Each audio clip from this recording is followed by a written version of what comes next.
You are listening to Rainier Avenue Radio World. Don't forget to log on www.RainierAvenueRadio.world. God is Rainier Avenue Radio World, your favorite community radio station. We're putting out all kind of inputs for you in your community. So come on and listen to us and tune us in. Get on our Facebook, Instagram, and all. As we're doing it right here for you in your community with Rainier Avenue Radio World. And God is an inspirational gospel music. Also, we're doing a lot of different things in your community. We give out free food. We give out a lot of things in the community. We do a lot of shows. We do a lot of things on the sports part, and we want you to come on out and tune us in and come to the community, and we do a lot of things in your community. So make sure you go to our website, RainierAvenueRadio.world, and also go to the God Is website and look us up and see what we do in your community, something maybe you might like. So come on by and check us out from 11 to 2. Free food giveaway. My name is Keith. I'm a barber from Tacoma, Washington. When the pandemic hit, it did affect me as a business owner. I had my own personal reasons why I didn't get vaccinated. But I was talking to a doctor, and he was telling me more about what it could do to protect us and our family. I wanted to get back to that once was, right? I do feel safe knowing that I am vaccinated. I just hope what I'm saying is reaching into people's heads to know that this is the best decision for all of us. To learn more, please visit hereforuswa.org. This message is brought to you by Public Health, Seattle and King County, the Washington Department of Health, Washington Chapter AAP, and Within Reach. No matter where your classroom is, whether in person or online, routine vaccinations protect your child from serious diseases like measles, mumps, and chickenpox, and they keep your child safe, healthy, and thriving. Need help finding a provider? Visit ParentHelp123.org or call the Help Me Grow Washington hotline at 1-800-322-2588. This is Paul Pearson, host of Star Time. And when I'm not being reprimanded by traffic cops, I'm listening to Rainier Avenue Radio.world.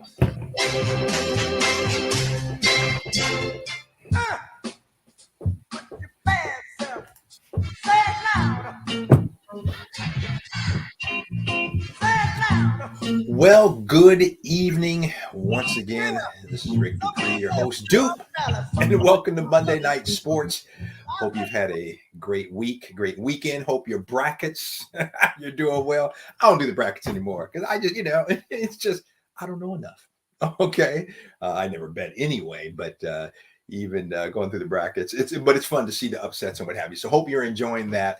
And I will say this, I watched Duke yesterday, and only because, Paulo Banchero, who, went to O-Day from here, and 4 freshmen, man, you talk about poise, and a kid who just in the heat of it, because they were battling, they were going back and forth, and they pulled it out, they being Duke over Michigan State. So anyway, I hope you are enjoying that, and hope you will enjoy tonight's show. One of the cool things about doing this show during the football season, obviously, I'm joined by my buddy, the man from way down from Savannah, Georgia, Edwin Bailey. And Edwin, as you know, down in South Carolina, and I'm helping start a junior college league, both schools and programs from South Carolina and North Carolina.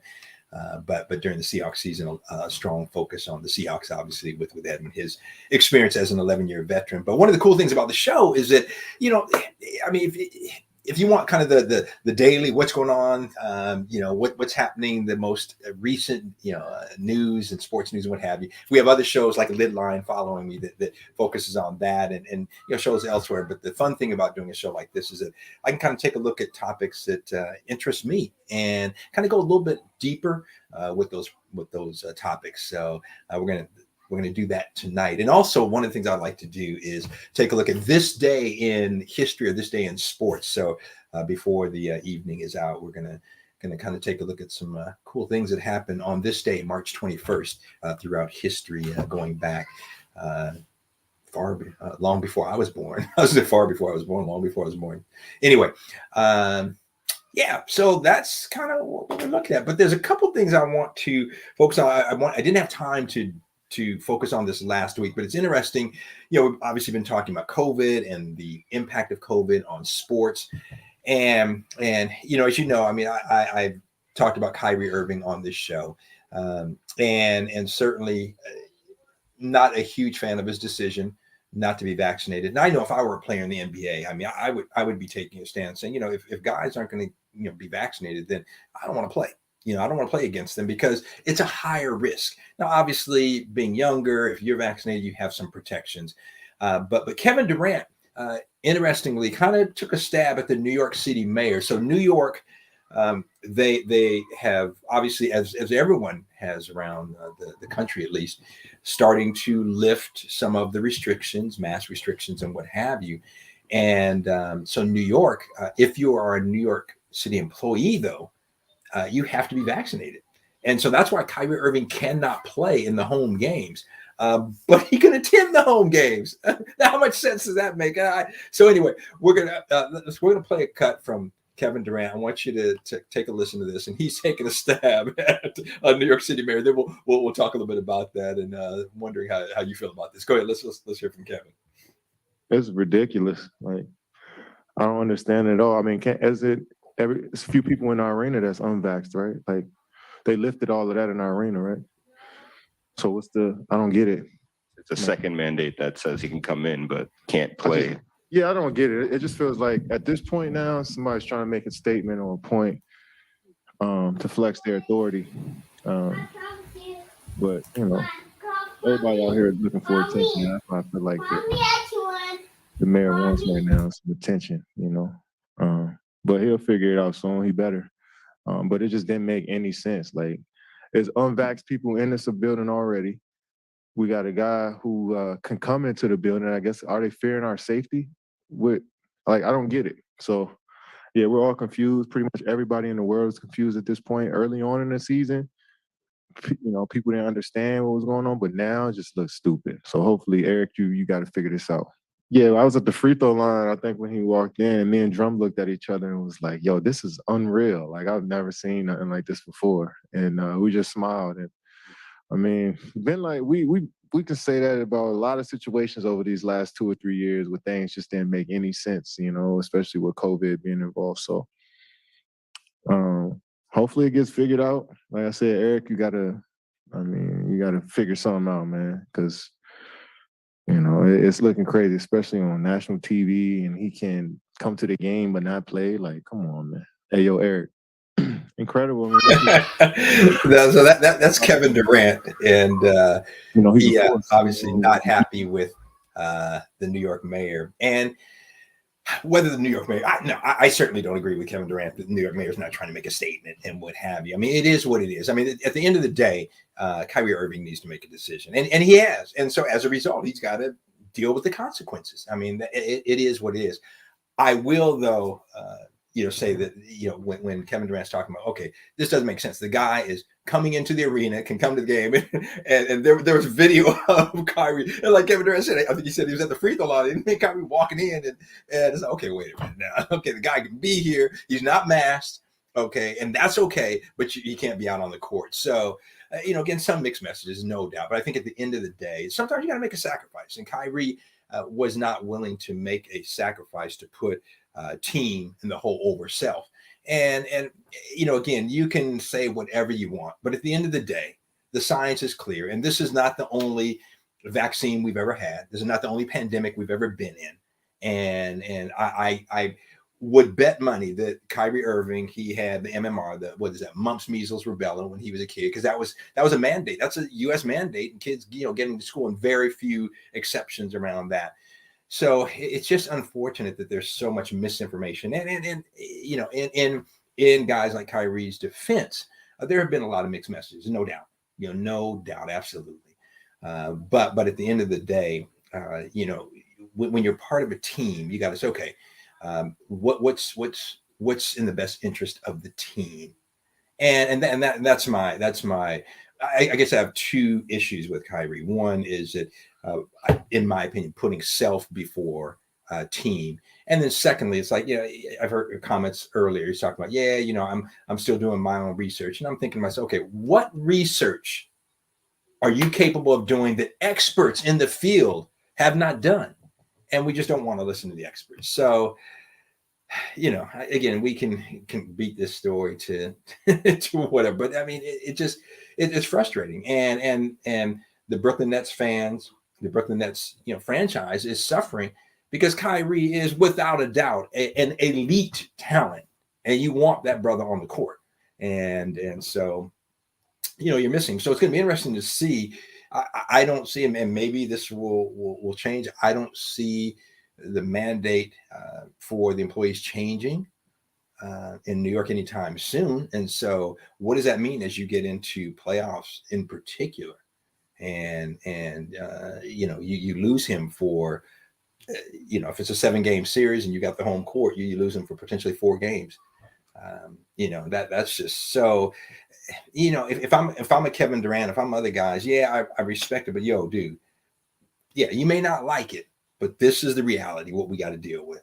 And we need you. And you see, all of us are vaccinated, and we're not growing something out the side of our head. We're okay. So,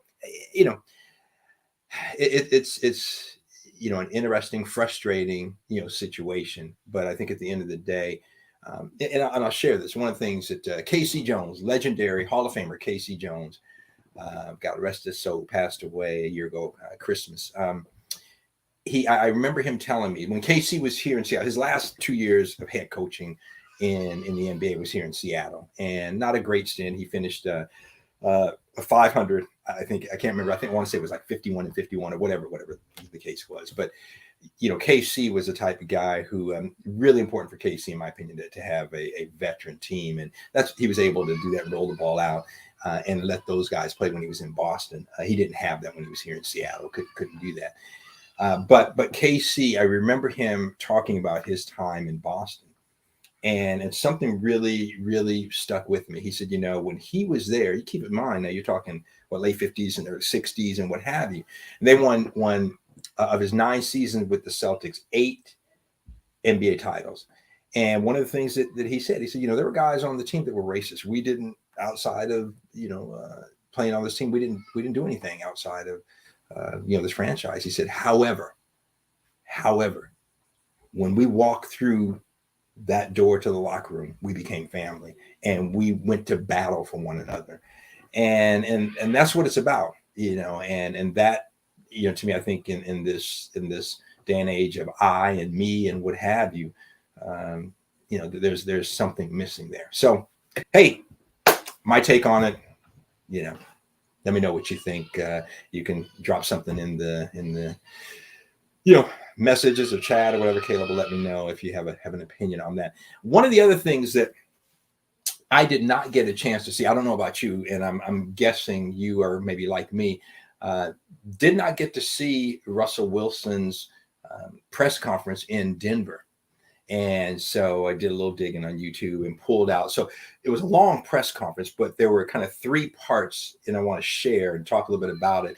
And a lot of it just honoring Russell Wilson, his 10 years here, and what a class act. And to a certain degree, I mean, he's going to give you kind of the standard, how he shares it, but how he shares what he shares. But he has such a positive professional mentality, and he's all about, doing things the right way at a level of excellence.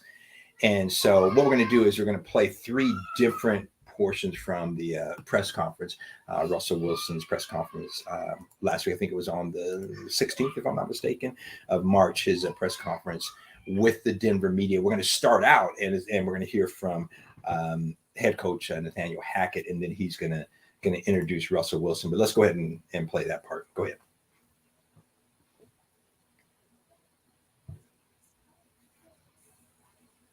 No, I'm not hearing it. Are you guys hearing it? We have to start that. Caleb, start that back over, and I'm not getting any audio. And I don't know if that's just me or not.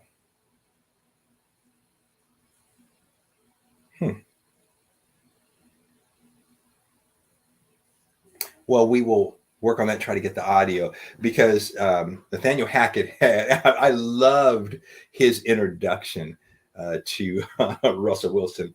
And so, okay, it looks like the audio. Okay, was going on your end. Well, if it was going on your end, so let's do that again. Let's assume that you're hearing it. For some reason, I wasn't hearing it. But go ahead and start with that cut with Hackett, and we'll kind of go from there. Hit it.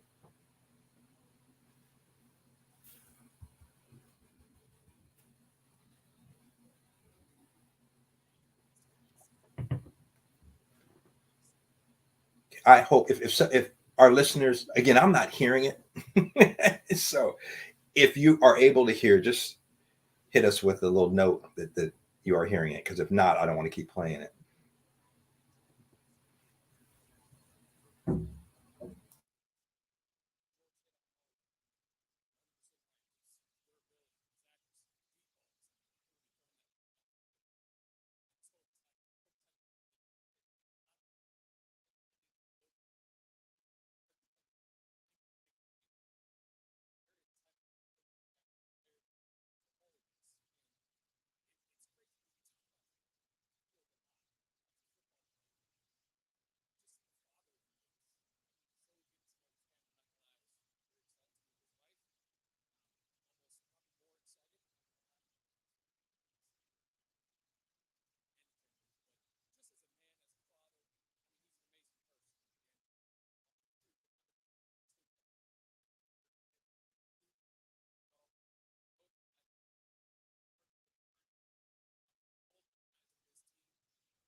All right, so hearing Russell Wilson there, and this was the first cut from. But I loved their coach's introduction of him, and just wow, Russell Wilson, and I think that's so cool because he he deserves that, and he deserves to be in a franchise that is going to be excited, celebrate him, and create some opportunities.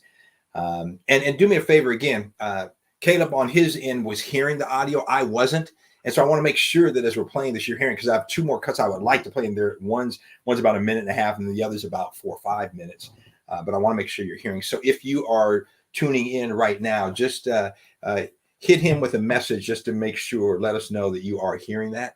And we'll play the rest. But, again, while we're queuing up the second cut, and this next one is going to be Russell, and he's kind of talking about, why he made a choice, why he's excited about this choice to be going to Denver. But, here's a guy who again, as I've said over and over again, one of the top, 5 quarterbacks in the NFL. And, he's the type of guy who I see him a lot like Tom Brady is a guy who is going to just continue to improve because he is a student of the game, not only of the current game, but the history of the game, and all that makes a difference, and it means that he's an ultimate team player, leader, and yeah, he's a superstar, and he kind of, kind of the Hollywood, married to Sierra and what have you, but a guy who, man, if he wants to play till he's 40, I'm sure, what is he, 33 now, and continue to be at that level where he just, gets it done, and surround him with the right, pieces, he's got a shot. And like you said, that's why he's there. So let's go ahead and, okay, if we're queued up for the second cut, go ahead and play that.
Guess it might help if I unmute. There you have it.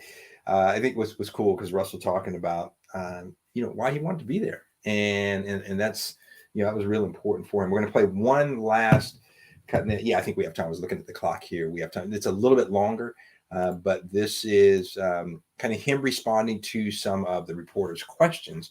The first one, well, you hear, and again, I think this gives you an idea, a little bit of sense of.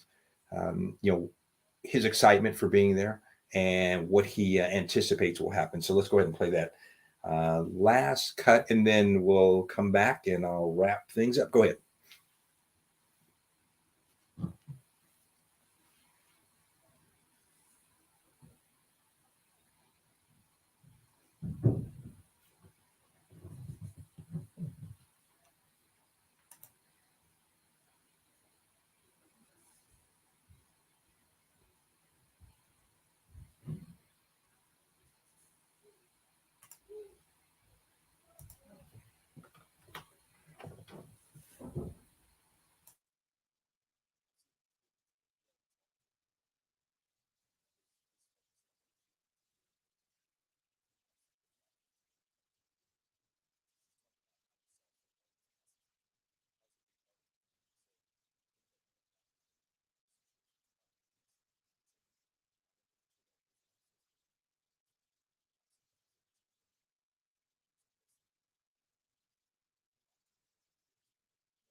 All right, we're going to come back.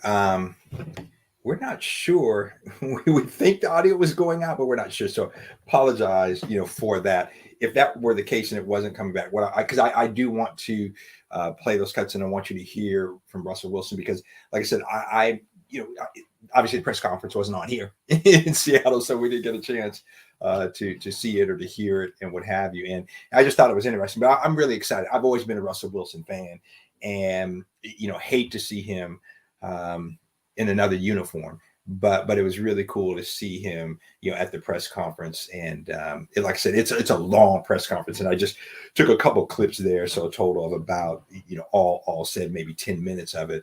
But it was just really cool with the way he was introduced by the head coach there. So anyway, we got a couple of minutes left. I want to jump into this day in sports, and I'm going to jump through some things really quickly, but I think really, really cool. So this day in sports and history, March 21st, back in 1941, Joe Louis, in a 15-round title fight, defended his title and knocked out Abe Simon in the 13th round in Olympia Stadium in Detroit. That was back in 1941. In 1946, Kenny Washington signs with the LA Rams. He becomes the first, or the Rams, I think it was the LA Rams, I'm pretty sure. The Rams, okay, let's just say. And the first black player in the NFL. And I saw two different things said since 1933, but then it said he was the first black player to sign in the NFL. And the NFL, was founded in 1920, and then in 1922 took on the name that it holds today. But Kenny Washington, he went to UCLA. And the first, we got a couple minutes here. I want to throw a couple more out for you. 1953 NBA record, 106 fouls in a game. 12 players fouled out, and that was a game between Boston and Syracuse. All right, here's for perspective. 1961, Art Modell. Well, let me frame it. We talked last week about Jay-Z looking to purchase the Denver Broncos and possibly $4 billion. Check this out. In 1961, Art Modell purchased the Cleveland Browns for then record $3.9 million. So how's that for perspective? 1985, Arthur Ashe nominated for the International Tennis Hall of Fame. He won 3 Grand Slam singles titles, and was history making. That was Arthur Ashe back in 1985, nominated for that Hall of Fame. And a couple of other history. 1963, get this. The Alcatraz prison in San Francisco closed down and transferred its last prisoners out of that historic site. 1965, in the name of voting rights, 3,200 civil rights demonstrators in Alabama, led by none other than Martin Luther King Jr., began the historic march from Selma to Montgomery. And finally, in 1980, Jimmy Carter announced that the U.S. would boycott the Olympic Games scheduled to take place that summer in Moscow. All right, that's going to do it for us. I'm Dupe. Hope you enjoy the show, and come back next week right here at 6:30. But right now, don't turn that dial. Don't go away. Don't change the station. I was thinking same bat channel. That's a whole other thing. I'll keep it right here for Lidline Granville, that being Little O. Thanks to Caleb, our producer, and we'll see you next week. Peace. God bless. Avenue.